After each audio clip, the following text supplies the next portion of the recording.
जाते रूम। तो इस पूरी घटना की शुरुआत होती है दिल्ली के गोल मार्केट में बसे एक सरकारी फ्लैट में रहने वाले कांग्रेस के यूथ लीडर सुशील शर्मा और उसकी पत्नी, जो कि उसके साथ उसी फ्लैट में रहा करती थी, जिसका नाम नैना साहनी था। लेकिन इसी सुशील शर्मा ने जुलाई 1995 के टाइम पर कुछ ऐसा किया जिसने पूरे भारत में इस सुशील का नाम बहुत उछाल कर रख दिया। और यकीन मानिए, कोई सोच नहीं सकता था कि एक नेता वो भी ऐसा कुछ कर सकता है, क्योंकि उसके बहुत सारे फॉलोवर्स होते हैं और लोग उसी की राह पर चलना पसंद करते हैं। और जब एक नेता ही ऐसा काम करेगा तो उसकी प्रजा आखिर कहां तक अपने आप को संजो कर रख पाएगी। दिन था 2 जुलाई 1995 का, जब सुशील अपने काम धंधे से अपने घर लौटा और वो जैसे ही उसने घर के अंदर एंटर किया, उसने बाहर लिविंग रूम में ही देखा कि उसकी पत्नी किसी से लैंडलाइन फोन पर बात कर रही है। और जैसे ही वो लिविंग रूम में एंटर हुआ और जैसे ही उसकी पत्नी ने सुशील को अंदर आते हुए देखा, वो एकदम से चौंक गई और उसने अपना फोन काट दिया और वापस नीचे रख दिया। इसे देखकर सुशील आगे बढ़ा और अपनी पत्नी से पूछने लगा कि आखिर किससे फोन पर बात कर रही थी। तो यहाँ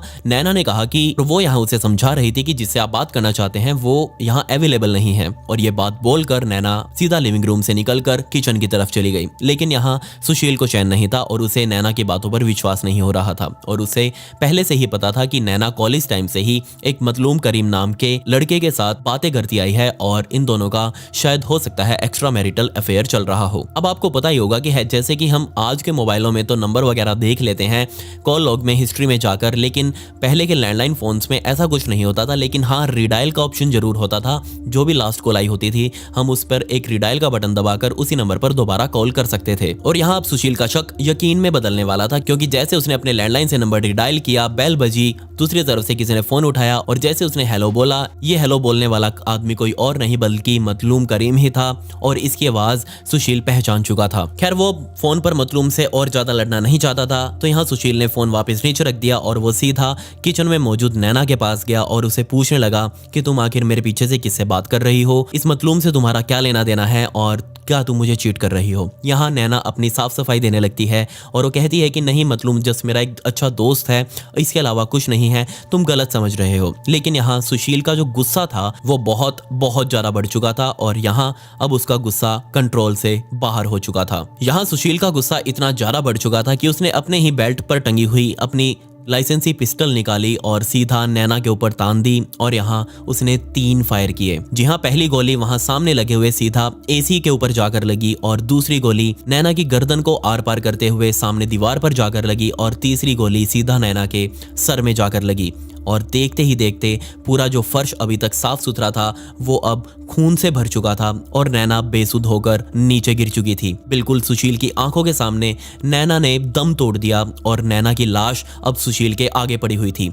नैना की लाश देखते ही सुशील के दिमाग में अब ये चलने लगा कि उसने गुस्से में आखिर ये क्या कर दिया और वो अब इससे छुटकारा कैसे पाएगा। सुशील ने वहीं पर बैठकर रोना स्टार्ट कर दिया और उसे समझ नहीं आ रहा था कि वो अब क्या करे, क्योंकि जो भी कुछ हुआ था वो सब गुस्से में हुआ था, अचानक हुआ था। और यहाँ सुशील का कोई भी पहले से मर्डर करने का प्लान नहीं था। जिसके बाद उसने अपने आप को शांत किया और सोचने लगा कि आखिर अब नैना के साथ क्या किया जाए। तो उसने प्लान बनाया कि इसकी बॉडी को डिस्पोज करते हैं और इस डिस्पोज को अंजाम देने के लिए वो अपने कमरे में गया। वहां रखी एक बहुत बड़ी पॉलीथीन की थैली को उठाकर लाया और उसी पॉलीथीन की थैली से आसपास पड़े हुए खून को साफ किया और बाद में उसी पॉलीथीन के अंदर नैना साहनी की लाश को भर दिया और ऊपर नीचे से उसे सील कर दिया। जिसके बाद वो अपने घर के बाहर गया और देखने लगा कि आखिर आसपास कोई मौजूद तो नहीं है, या फिर किसी ने गोली चलने की आवाज सुनी, या फिर कहीं बाहर भीड़ तो नहीं लगी। जिसके बाद वो वापस अंदर गया और अंदर से वो नैना की लाश को उठाकर बाहर तक लेकर आया और उसने एक बार फिर से बाहर देखा कि आखिर उसे कोई देख तो नहीं रहा। जिसके बाद उसने अपनी मारुति सुजुकी 800 गाड़ी की चाबी अपनी जेब से निकाली, उसके बैक डोर्स को खोला और उसके अंदर नैना की लाश को डाल दिया।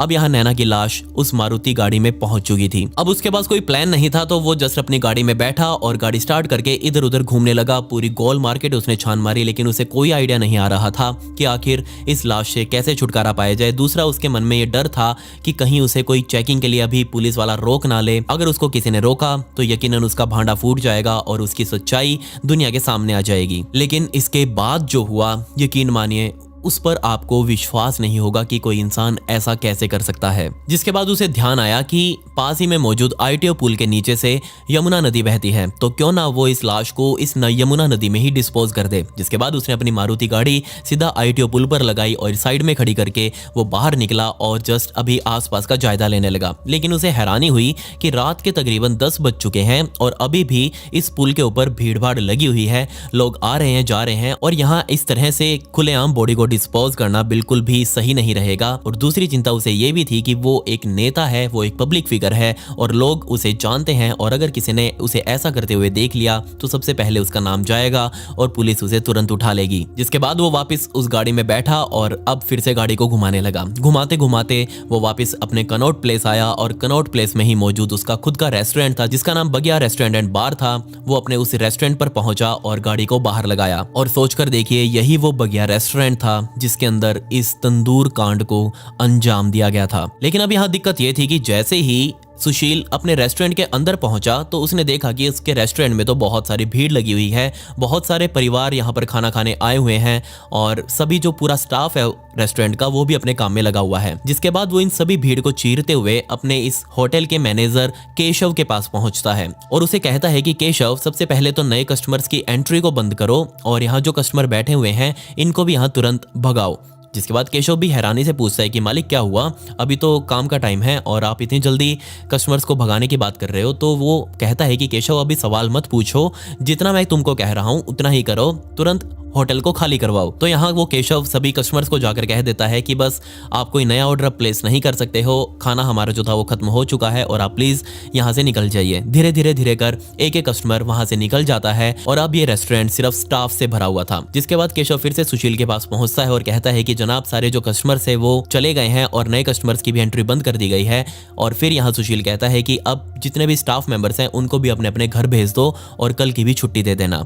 और यहाँ फिर केशव अपने स्टाफ को बोलता है कि ठीक है सभी अब चले जाओ और यहाँ कल भी तुमको नहीं आना। और यहाँ फिर इस रेस्टोरेंट के अंदर सिर्फ केशव और सुशील ही बचे हुए थे और अब ही यहाँ केशव को सुशील बताता है कि उसके साथ अभी अभी क्या हुआ है, उसने आखिर क्या किया है। और जो यहाँ उसने केशव को बताया उसे सुनकर केशव का भी दिल दहल गया। अब यहाँ सबसे पहला सवाल सुशील का केशव के लिए ये था कि इस लाश का आखिर क्या किया जाए। और अब दोनों सोच में पड़ गए क्योंकि केशव जो था वो सुशील का बहुत ज्यादा करीबी मेंबर था और यहाँ अगर सुशील कुछ भी कहता केशव करने के लिए तैयार था। अब केशव के दिमाग में तो कोई आइडिया आ नहीं रहा था, तो सुशील ने ही कहा कि यहाँ इस लाश से हम एक ही तरीके से निजात पा सकते हैं और वो है तंदूर। जी हाँ, तंदूर अभी भी सिलग ही रहा था क्योंकि उसके अंदर अभी अभी रोटियां पकाकर आने वाले कस्टमर्स को खिलाई गई थी और उसके अंदर आग अभी भी बहुत सारी बची हुई थी। तो यहाँ सुशील ने केशव को आइडिया दिया कि हम इस लाश को इस जलते हुए तंदूर के अंदर डाल देते हैं और ये लाश इसी के अंदर जलकर डिस्पोज हो जाएगी। लेकिन अपने मालिक का ये आइडिया सुनकर केशव बहुत ज्यादा घबरा जाता है। उसे समझ ही नहीं आता कि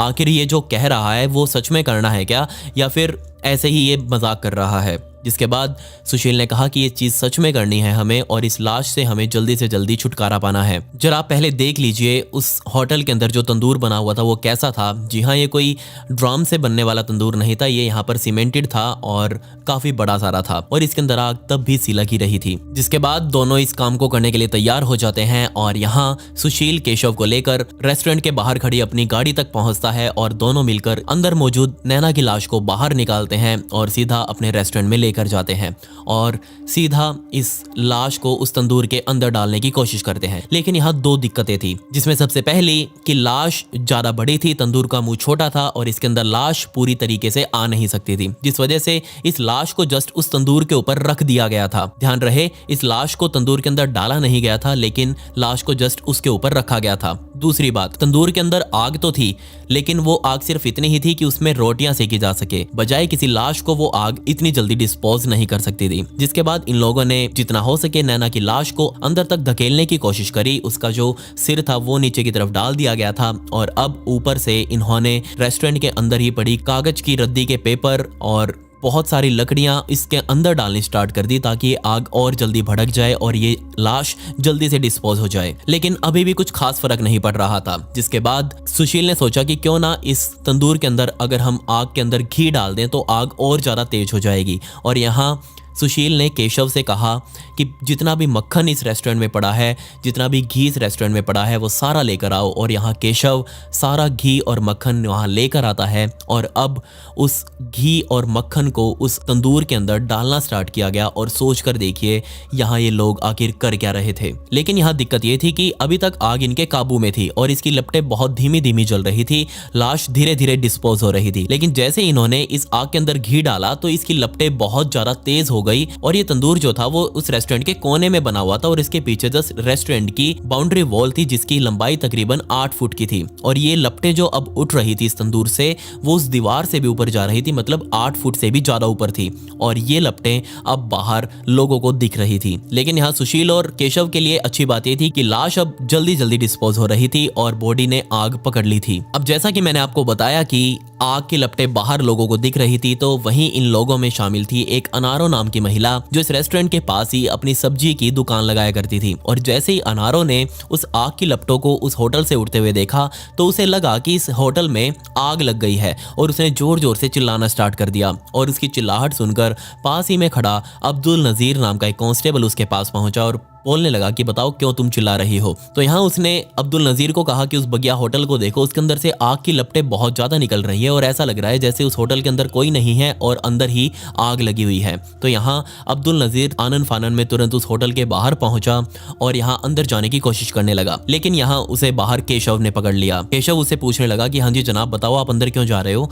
तो यहाँ अब्दुल ने कहा कि मुझे खबर मिली है कि अंदर आग लगी है तो मैं देखने जा रहा हूँ, अंदर कुछ खास तो नहीं हो रहा। तो यहाँ केशव ने कहा नहीं नहीं ऐसा कुछ नहीं है, ये आग हमने ही लगाई है। ये होटल एक्चुअल में सुशील शर्मा कांग्रेस के यूथ लीडर का है और उनके द्वारा कुछ रद्दी मुझे दी गई थी तो मैं उस रद्दी को ही अंदर जला रहा हूँ, कोई दिक्कत नहीं है, ये आग मेरे कंट्रोल में है। तो यहाँ अब्दुल ने केशव से कहा कि ठीक है तुम ध्यान रखो, कुछ ज्यादा बड़ा सीन ना हो, आग ज्यादा फैले ना, इसको कंट्रोल में कर लो। तो ये कहकर अब्दुल वहां से बाहर निकल गया। लेकिन उसे बाहर निकलते हुए कुछ अजीब सी बदबू आई। जी हाँ, अगर हमारे शरीर के थोड़े से भी बाल जल जाते हैं तो बहुत गंदी सी स्मेल एक उठती है और सोच कर देखिए जब इंसानी मांस जलाया जाता है तब भी बहुत गंदी स्मेल वहां से उठती है। और अब यही स्मेल अब्दुल नजीर के नाक तक पहुंची, जिसके बाद वो बहुत अनकंफर्टेबल सा फील करने लगा और उसे लग रहा था कि यहाँ जरूर कुछ गंदी चीज जलाई जा रही है। और अब यहाँ क्योंकि केशव ने उसे उस होटल के अंदर जाने नहीं दिया था तो उसने इस होटल के पीछे से अंदर घुसने का सोचा। जी हाँ, वही 8.5 फुट की दीवार अब्दुल नजीर ने कूदकर पार करी और जैसे ही अब्दुल नजीर पीछे जाकर उस दीवार को कूदकर अंदर आया, उसने तंदूर को देखा। उसे देखकर उसका दिल दहल गया। जी हाँ, वहां पर सुशील और केशव खड़े हुए थे और वो उस आग को और ज्यादा भड़का रहे थे, उसके अंदर बल्लियां डाल रहे थे। जी हाँ, आपको पता ही होगा कि बड़ी बड़ी सफेदे के पेड़ को काट कर जो बल्लियां बनाई जाती है उनसे उस आग को वो सेट कर रहे थे और कोशिश कर रहे थे कि जल्दी से जल्दी ये सारा तामझाम जल जाए। और यहाँ कूद कर आए अब्दुल नजीर ने सुशील शर्मा और केशव से पूछा कि ये तुम क्या जला रहे हो, इतनी गंदी स्मेल क्यों आ रही है। तो यहाँ उन्होंने कहा कि हम कुछ बैनर वगैरह जला रहे हैं, कुछ होर्डिंग्स वगैरह जला रहे हैं और यह प्लास्टिक के जलने की स्मेल है। लेकिन तभी अब्दुल नजीर की जो नजर है वो सामने पड़ी नैना की लाश के ऊपर पड़ती है, क्योंकि उसका शरीर आधा तो जल चुका था पर पैर अभी भी साफ दिखाई दे रहे थे।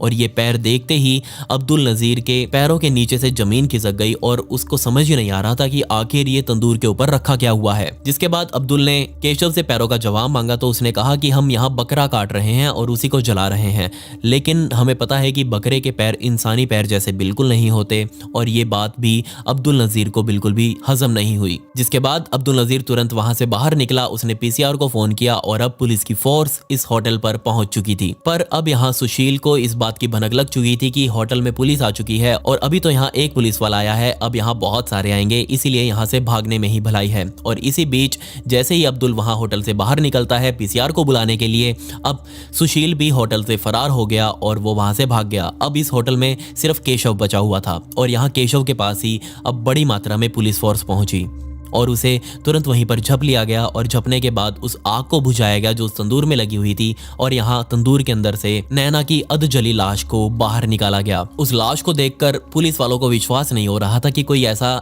किसी लाश के साथ कैसे कर सकता है। खैर, अब इस लाश को वहां के सिविल हॉस्पिटल के शव गृह में रखवाया गया और जब इस पूरे कांड की खबर मतलूम करीम को पहुंची, जी हाँ वही नैना का फ्रेंड, उस तक पहुंची, तो वो सीधा भागकर शवगृह में पहुंचा और उससे कहा गया कि इस लाश की पहचान करो। तो उसे भी पहले तो लाश पहचान में नहीं आ रही थी क्योंकि उसकी हालत इतनी खराब थी, लेकिन उसे एक हड्डी में पहनी हुई अंगूठी दिखी। जी हाँ, यहाँ नैना ने अपने हाथों में एक अंगूठी पहनी हुई थी और यहाँ उस अंगूठी से ही मतलूम करीम ने नैना की पहचान करी और कहा कि ये तो सुशील की पत्नी नैना है। और बाद में यहाँ सुशील शर्मा अलग अलग शहरों से होते हुए कभी मुंबई गया, कभी चेन्नई गया, कभी बेंगलोर गया, यहाँ वहाँ घूमते हुए बचता फिर रहा था कि कहीं उसे पुलिस पकड़ ना ले। लेकिन बाद में जाकर उसने बेंगलोर में ही सरेंडर किया। उसकी एंटीसिपेटरी बेल भी मंजूर हो चुकी थी, लेकिन बाद में इस केस को रेयरेस्ट ऑफ रेयर मानते हुए उसकी एंटीसिपेटरी बेल को भी खारिज किया गया और उसने मजबूर होकर बेंगलोर में सरेंडर किया, जिसके बाद उसका ट्रायल चला, कोर्ट में केस चला और यहाँ उसे